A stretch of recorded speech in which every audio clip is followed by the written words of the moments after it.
Good morning, everybody. Thank you for dressing up for this class. It was so nice.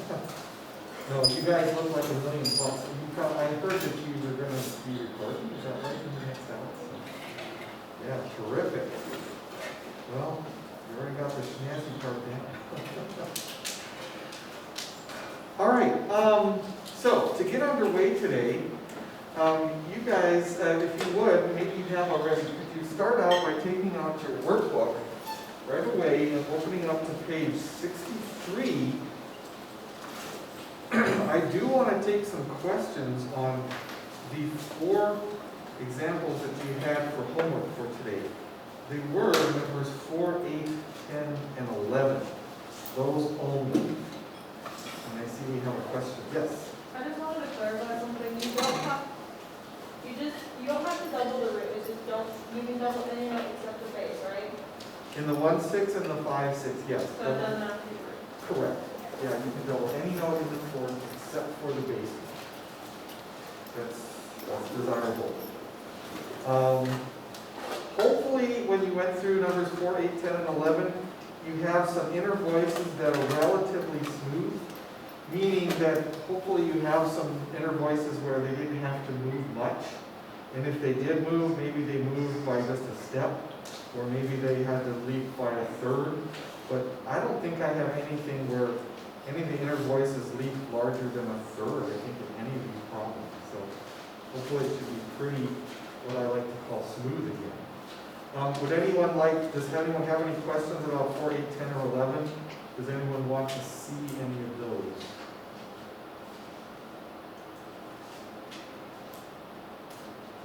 Okay, you're all good?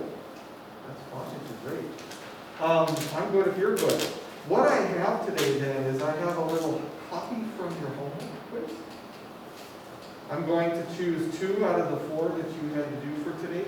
I'm going to give you a half sheet, and all you have to do is copy in your inner voices for those 2.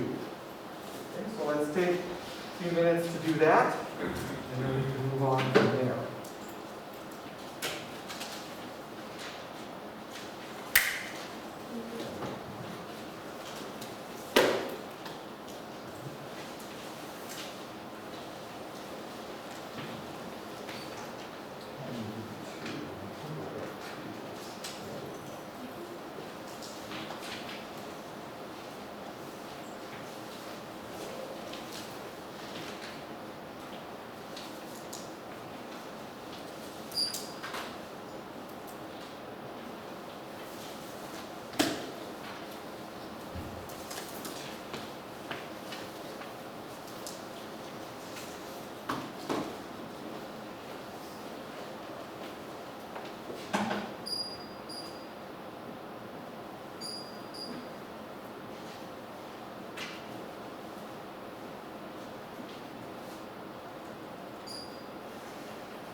So, keep the workbooks out. I would like to show you what I have for numbers 4, 8, 10, and 11. Now bear in mind that some of these, I'm not sure of all of them, but certainly some of them, if your alto and your tenor are not exactly like mine, but actually flipped or reversed, that is fine. Just it can work multiple ways.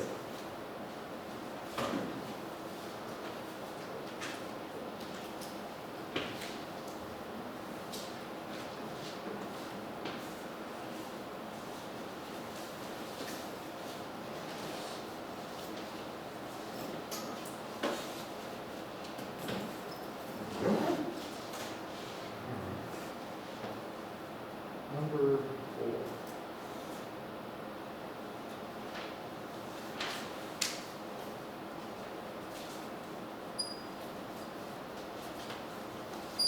I'm just trying to think if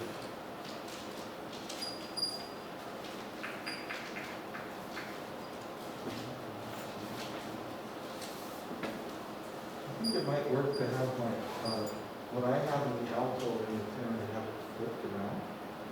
Except that you have to have,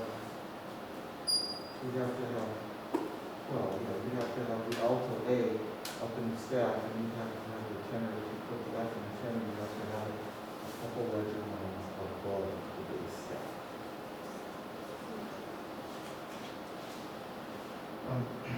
Yeah, so you got a pretty big lead right there.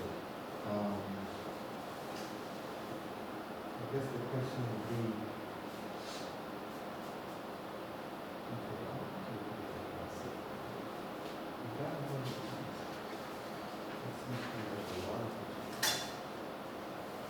yeah, but for instance, I'm going to put here, you know, number 2. This is a reposition. Yeah, so I could look at that a little bit later. So anyways, that's number 4. Let me know if you do have comments or questions. Number 8, I think this one was on the quiz.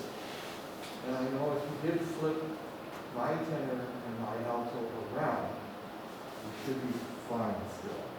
In other words, if your tenor was G, A, G, G, that would be fine. And if your alto was just D's all the way across, that would be fine. Yes? What is the alto line for G, A, G, D? G, A, G, D.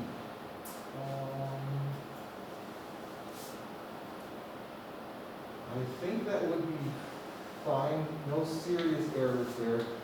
I guess my only question and slight concern would be, why did you move the D leave it all the way down to the D when you could have stayed just on the same pitch to be able to see?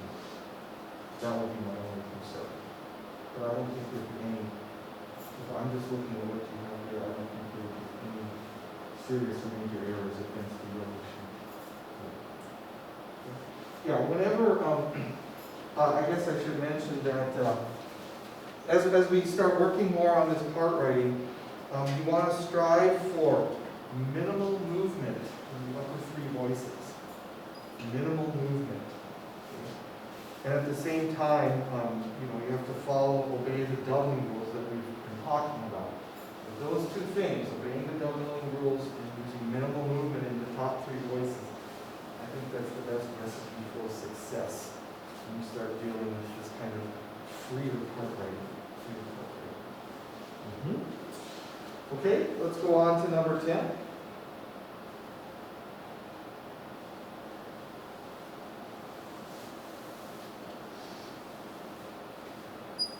Which one was on the quiz? 10 and number 11.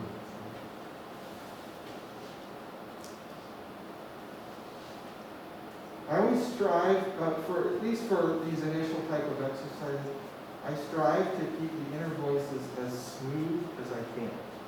In other words, move them as little as possible. I know that seems kind of boring, especially sometimes for inner voices, tenors and altos. But that's the way it's kind of designed to be. You do have to eventually move enough notes in the alto and the tenor when you have long enough exercises. So there's number 10, and then finally this is what I have for number 11.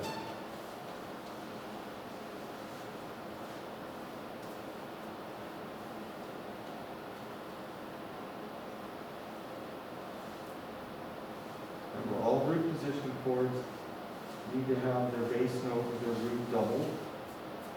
1/6 and 5/6 chords, you want to avoid doubling the note that's in the bass. Avoid doubling the note that's in the bass. You can double any other pitch in the chord.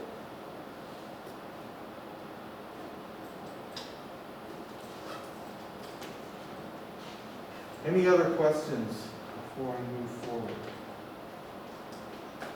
Yes.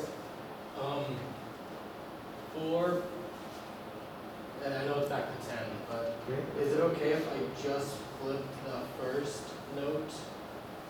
Then when the other three notes are the same as yours, but I flip the first one? So in other words, you put the C in the alto and you Yeah. have to So then everything else is the same. Again, yeah, it wouldn't be what I call, see, eventually what I get to when I look at part writing, I get to things that I consider hard errors or major errors, then medium errors, and then soft or small, tiny errors, that kind of thing. What you'd be talking about is something that's very minimal, very small. You would then have to, you would have your, did you have your F share with the bass in the first chord? No, I had it And as then an octave higher? I had it as an A. Oh, yeah, you don't want another A in that chord because there's already one in the soprano. Yeah, so, no, you need two Fs, one A, and one C in the first chord. And that might be where a little bit is going awry.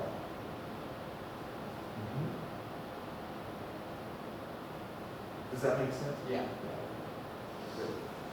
Before we put the workbook away, I want to get you started on number 12, which is something you're going to have to do for Friday. And I want to give you the first chord voicing because if you start your inner voices too low for number 12, you'll end up getting stuck in a corner that you won't be able to find your way or move your way out of. So on the same page, page 63, let me just give you the opening chord the way I'd like you to start that one for number 12, since that is assigned for next class. And if I don't tell you now, I'll probably forget. Okay, so number 12 looks like it's in C minor, right? You got 3 flats in that one. And you're given a C in the soprano, and you're given a C in the bass. Now I know technically there are 2 ways to start this. You could put an E flat here to fill out the one chord, and you could put a G here. But if you do that, the G is going to be too low in the tenor, and you're going to get stuck and trying not to cross the bass as the bass rises later on. So I don't want you to get into that conundrum. So could you, for the first chord of number 12, could you place the E flat right there in the tenor, and could you place the G in the alto right there? Start high enough in the tenor so you have much more room and space to work with by the time you finish the last chord.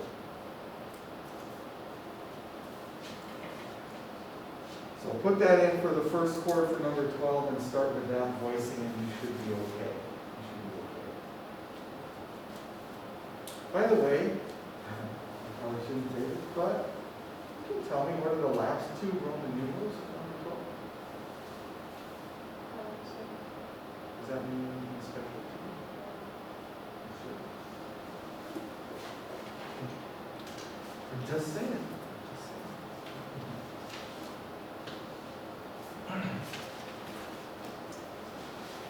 All right. Good. Let's move on. I need to talk to you today a little bit about diminished triads, because the next 2 first inversion triads I want us to learn how to part write are the 2/6, which is diminished in minor keys, and also the 7 diminished 6. The 7 chord in first inversion is diminished in both major and minor keys. And those are the 2 chords I'd like to talk about how to part write today. Okay? So, up on the board here, in the key of G major, I have a diminished triad written in root position, first inversion, and second inversion. And you'll find this in your book, actually. It's found on page, the reading found on page 117.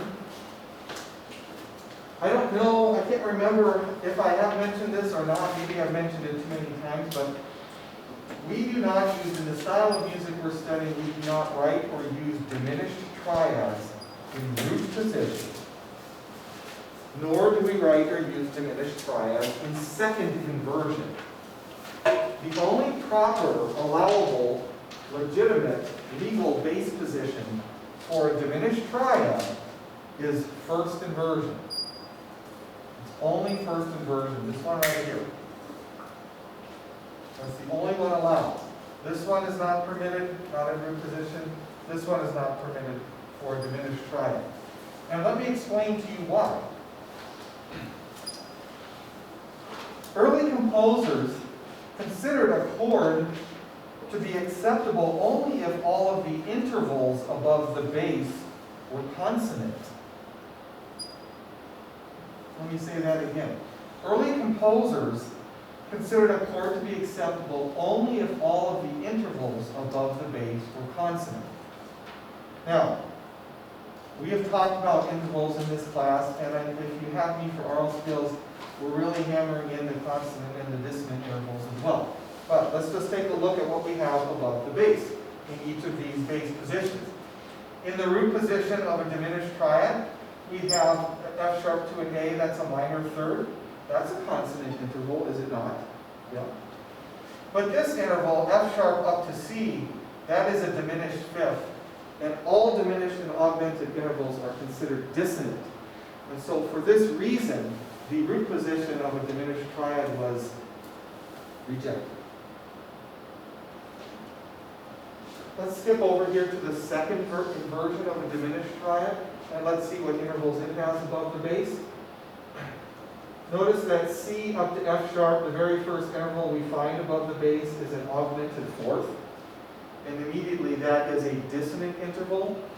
Even though C up to the top note, A, is a major sixth, we still do have a note that creates a dissonant interval above the bass. And for that reason, this bass position, the second inversion of the diminished triad, was rejected. Now, if we go to the first inversion of a diminished triad, you'll find out that everything is copacetic. Because above the bass we have A to C, that's a minor third, and that is a consonant interval. And here, the interval above the bass, A to F sharp, is a major sixth, and that is a consonant interval as well. So, only first inversion diminished triads are acceptable and allowed to be used in the style that we're learning.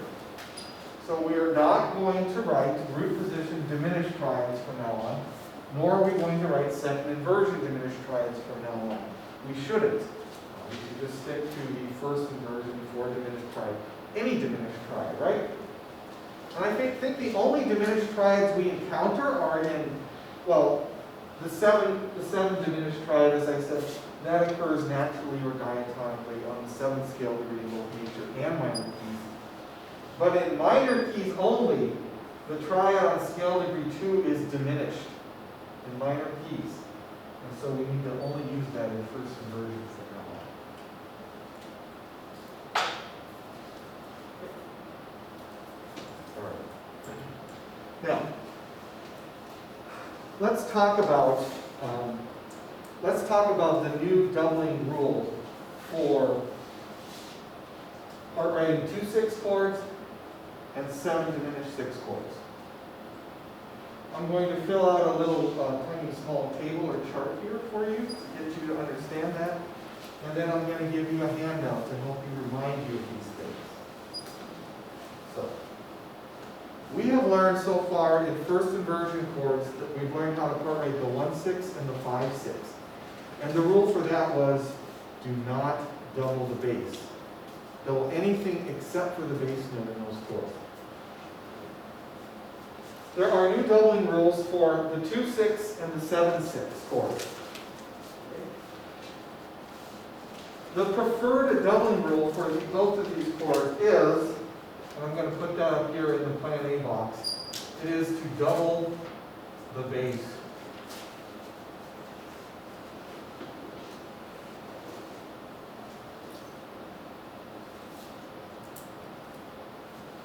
Double the bass note is preferable with both of these first inversion chords. I know this might sound like a silly question, but I just want to check to make sure you're thinking about this. when a triad is in first inversion, which member of the chord is in the bass? The root, the third, or the fifth? The third, right? So saying doubling the bass of these chords up here is the same thing as saying double the third of the chord. However you want to remember it. It's the same thing.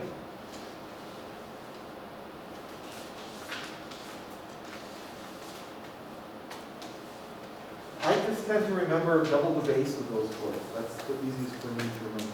And the bass will always be the third, and the third of the chord will always be the bass.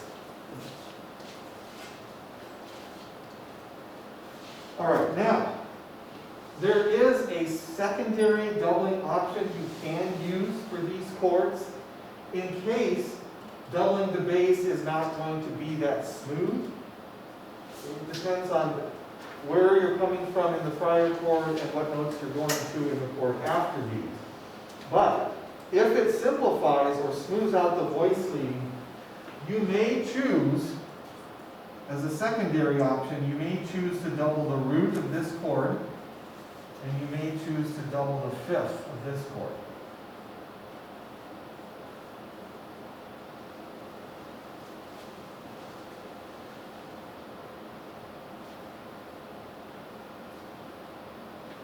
So, preferred doubling, if you can, if you don't not creating any part writing errors, please always try to double the bass in both the 2/6 and the 7/6 chords. If you can't, or if it requires a really big leap, huge leap to do that, you can resort to Plan B, the secondary option. And in Plan B, you can choose to double the root of the 2/6 chord, or you can choose to double the fifth of the 7 to the 6 chord. All I can say is, when we get some practice, you'll see how this works. But Plan A is preferred. Plan B is okay. It's actually fine. It's just as a secondary choice. Yes. Is the reasoning as to why I had to double the fifth is because it's the leading tone? Because why you don't double it? This one here? Mm-hmm. Well, you're really close. Notice that, well, I have one up here. Notice that the root of a 7 diminished chord is going to be the leading tone of the key always. I mean, that's the definition of a 7 chord. It's built on the leading tone of the scale. And so you see how in neither of these options under the 7 column, neither of the options say to double the root. We definitely don't ever want to double the root of a 7 diminished 6. Because if we did, that would be doubling the leading tone. And doubling the leading tone is always wrong, according to our little sheet, specifically rule number 4. So yeah, it's kind of hard to keep it all straight, and that's why I'm going to give you a handout in a moment. But under no circumstances do you ever want to double the root of this chord, because that's scale degree 7 of the key always. You don't want to do that. Okay? All right, now, let me give you the handout. And this handout has it should have all of the doubling rules for any triad. Root position, second inversion, first inversion. So we'll take a few minutes to look at this. And I'd like you to hang on to this. In fact, I still have students, I think, that have finished all their theory, and I think some of them still have this, because it's a great thing to refer to when you don't remember your doubling rules.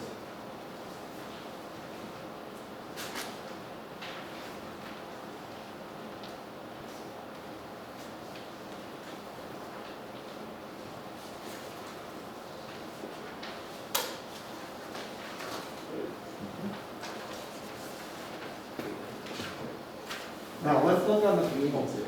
I'll give you an extra one. Let's look on the front side. The front side should have the title at the top, Guidelines for Good Part Writing. That is doubling chords. And you should see that in the first row of this table, this is the guideline for root position chords. This is what we talked about at least last week, maybe even a little bit before. What is the guideline for root position chords? Double the bass. That is to say, same thing as saying double the root of the chord. There's nothing new there, right? Hopefully that is starting to get ingrained in your mind. There is one exception to this root position doubling rule.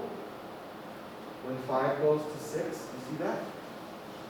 What are we supposed to double instead of the root in the 6th chord? What does it say?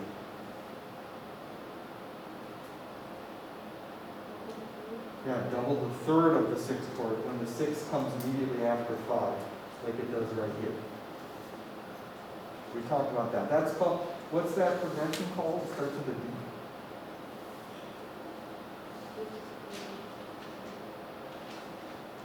Is it the diabolical progression? It's called the deceptive progression. The deceptive progression. Yeah. If you, when all else fails, this is going to show you what I know and what I don't know, but have any of you ever heard of the Transformers? You know the Decepticons? If you can think of those, that might help you think of Deceptive. This is something that came to mind, perhaps. Okay, the next column. What are we supposed to double in all 6/4 chords? That is, any triad in second inversion, you're supposed to double the bass. That is to say, double the fifth of the chord. It means the same thing. There are no exceptions to this rule, none whatsoever. And so you should see in this example, little example here, that in C minor, this 1/6/4 chord, it has the bass doubled. You see the bass and the tenor are both on the same bass pitch. Okay. Last class, we talked about the doubling rule for 1/6 and 5/6, and that is, do not double the bass of those chords. In other words, do not double the third of those chords. It's saying the same thing. So again, in the example, you see that there's a 1/6 here, and the bass is not doubled.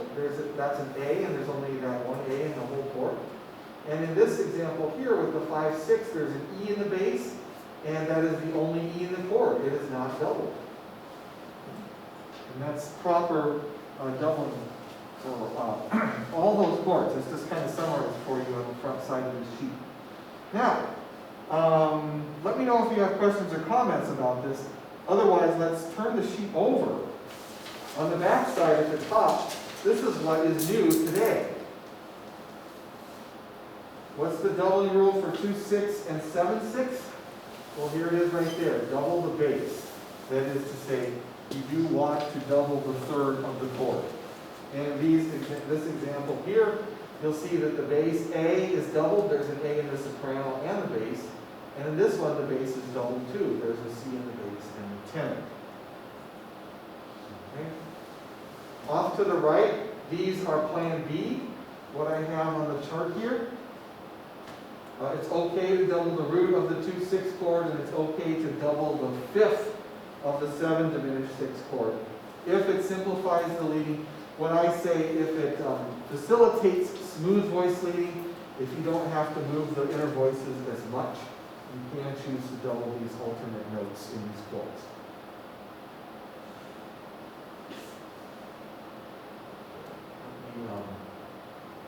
At least, I don't need to play all of these examples, but let me at least play this one since we're focusing on the 7/6 and the 2/6 chord.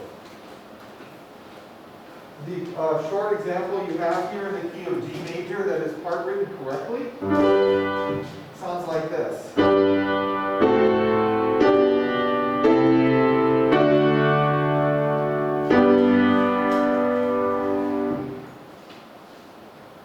And all those lines should be singable.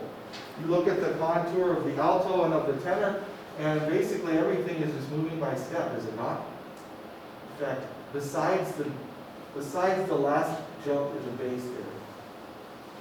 Well, there's a little leap in the soprano across the bar line. But other than that, are there any leaps? I don't think so. Yeah.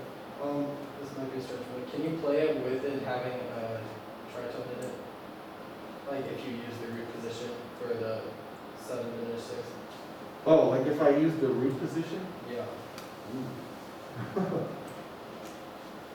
I guess I can try it. Instead of going up like that, the bass is going to have to not go stepwise. It's going to have to go. Okay, that's a root position 7.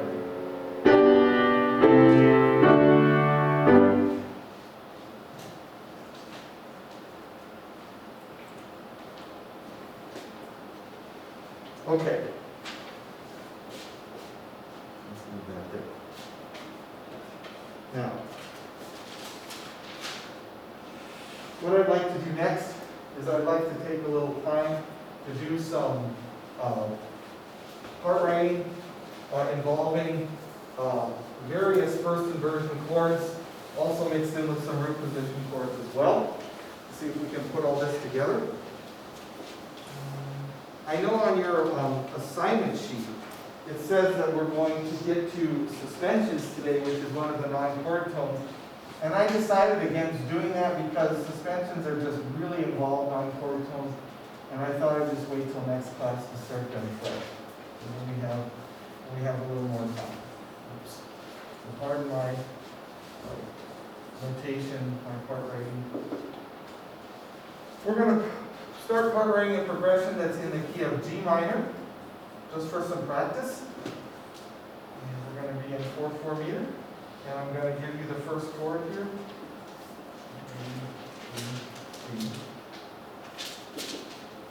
And it's going to be 1, 2, 3, 4, 5 measures long. If you have enough time for that. I'm going to give you the bass notes and the Roman numerals, and you can help me fill in the upper voices using good part writing procedures.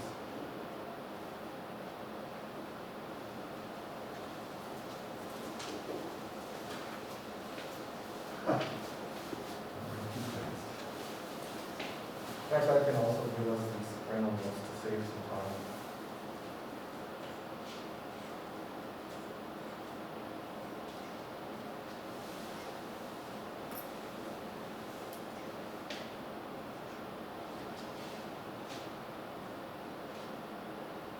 I have constructed or written the soprano line so that there are no parallel fifths or octaves or any errors with the bass.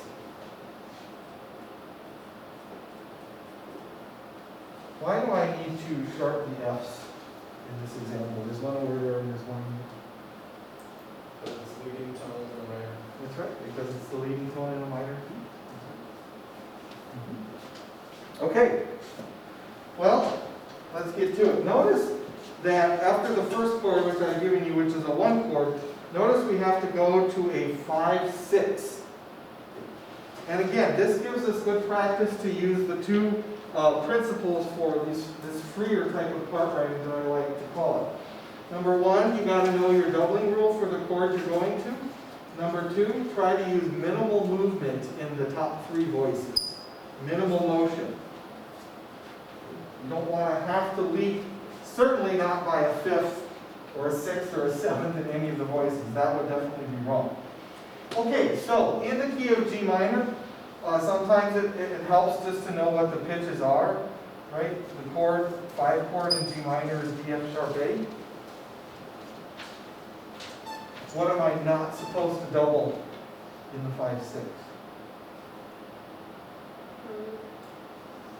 Or, I mean, sorry, the bass. The bass, right. Don't double the bass, because that's the leading tone of the key. So I don't want any more F sharps. I've already got one in the bass. That means I can double the D or the A. Well, let's see where I'm coming from.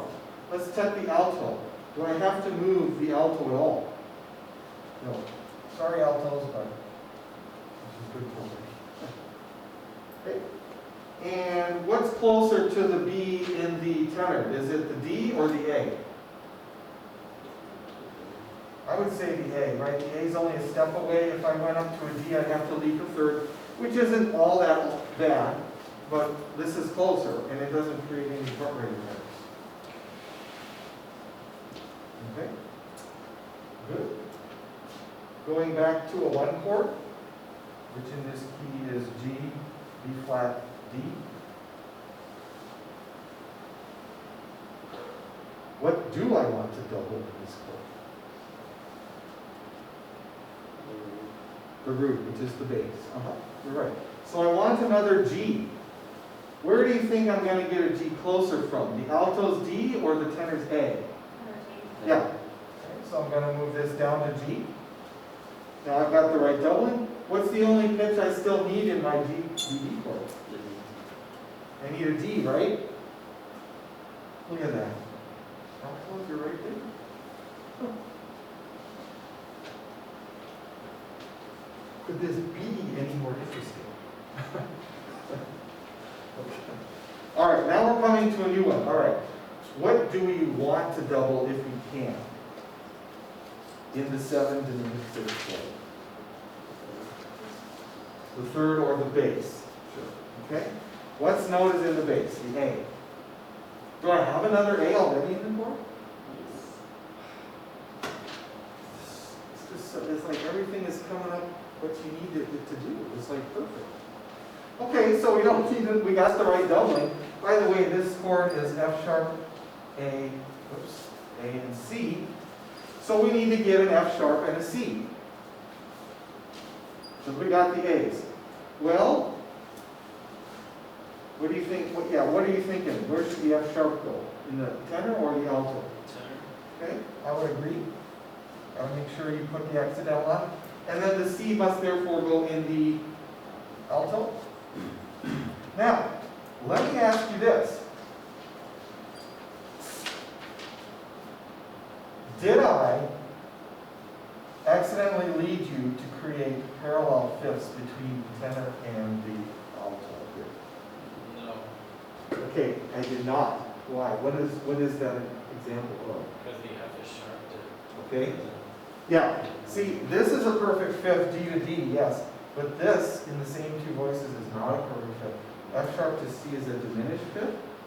And when a perfect fifth goes to a diminished fifth, do you know what we call those? Yeah, unequal fifths, absolutely. And unequal fifths are allowed unless the bass is involved. Is the bass involved in creating these unequal fifths? No, not at all. So we're good. We're good.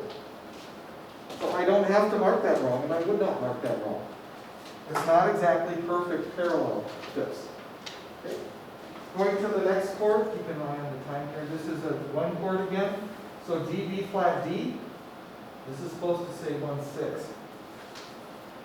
Sorry if it looks like hieroglyphics. Okay, what am I not supposed to double in a 1/6? The bass. Okay, so I do not want another B flat.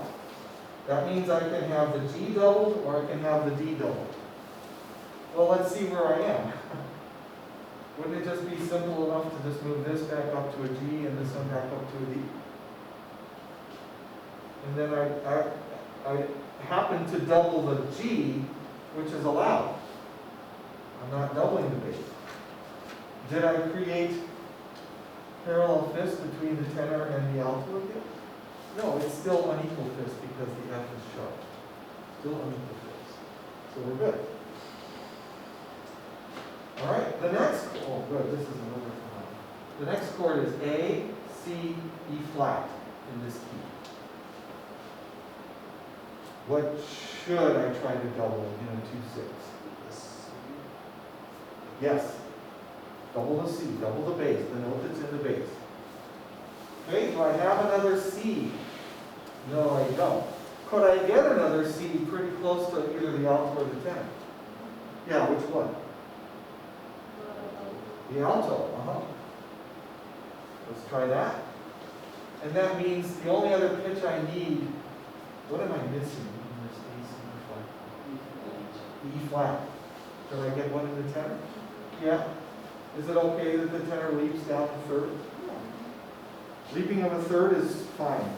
It happens all the time. All the time. Okay.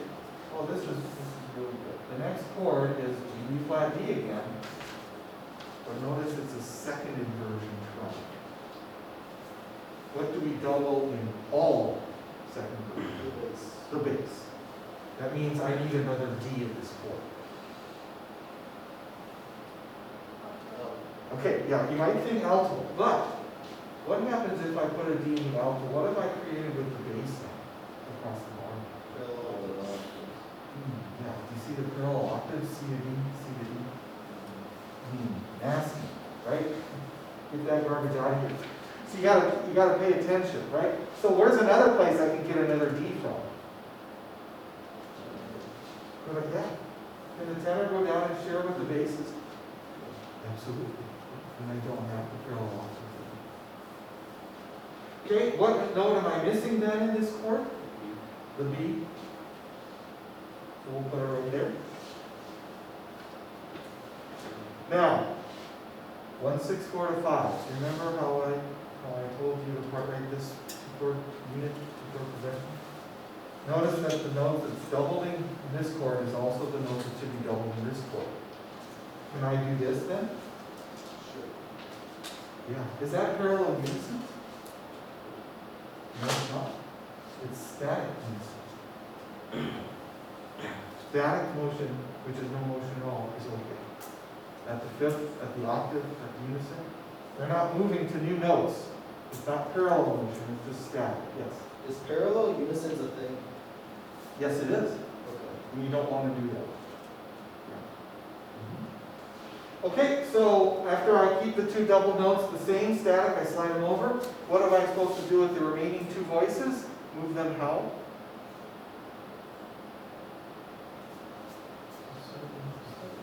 Say again? Yeah, stepwise. Which direction? Up or down? Down. Yeah. You see how this one's going down by step? So this one needs to go down by step as well. See now we got the notes we need for that. So, by the way, this is D F sharp A in case you didn't know. With the right double. And last but not least, G B flat D. Looks like I've got my bass, my root doubled, as I should. There are two Gs. I need one B flat and I need one D. Well, where's the D going to come from? Which voice? The tenor, right? Because the tenor's already on a D. Doesn't have to move. And then the B flat is going to have to then go in the alto, which is perfectly fine because the alto just goes up a step. You kind of see how chord writing is done once you know the doubling rules, and I hope you realize that this is definitely doable. It just takes a little practice and experience. Can we listen to what we created? Sure. Yes, let's please do. Okay, so G minor. Then we went to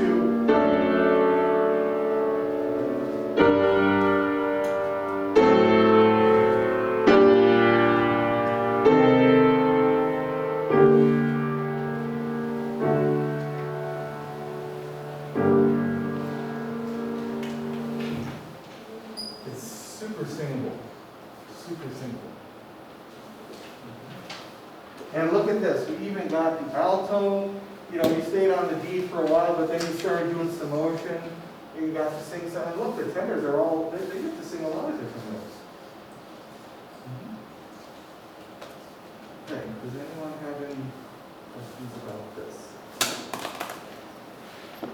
Then the next assignment is in your workbook again, still page 63. Notice I did not collect page 63, I had to copy something for a quiz. So you still have it, page 63. This time I want you to do numbers 3, 5, 7, 9, and 12. That's on the assignment sheet. And these examples, 3, 5, 7, 9, and 12, should contain cases or instances of these chords now. Okay? All right, so I know we're going to finish a few minutes early, but I know some of you have to get to lay theater, right? Okay, well, have a good rest of your day then. We'll see you when we see you.